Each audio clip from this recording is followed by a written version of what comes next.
আগামী ১৮০ দিনের পরিকল্পনায় সড়কে শৃঙ্খলা ফেরানো প্রধান কাজ বলে জানিয়েছেন সড়ক পরিবহন ও সেতুমন্ত্রী শেখ রবিউল আলম। সচিবালয়ে সাংবাদিকদের এ কথা বলেন তিনি। বলেন, গতবারের প্রক্রিয়া অবলম্বনের মাধ্যমেই এবার ঈদে মানুষের যাত্রায় স্বস্তি ফেরানো হবে।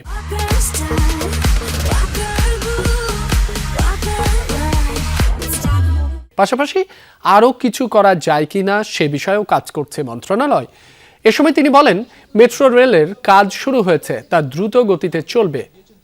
মন্ত্রী বলেন, অটোরিকশা বন্ধে এখনো সিদ্ধান্ত নেওয়া হয়নি, তবে দুই সিটি কর্পোরেশনকে কাজে লাগিয়ে যানজট নিরসনে ফুটপাত দখল মুক্ত ও অটোরিকশার দৌরাত্ম্য বন্ধ করা হবে।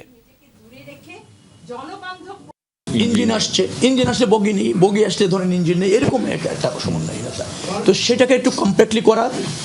আর হচ্ছে চিটাগাং থেকে ঢাকার দূরত্ব কি ঠিক আছে, কিন্তু অল্প সময়ের মধ্যে কিভাবে এটা করা যায়।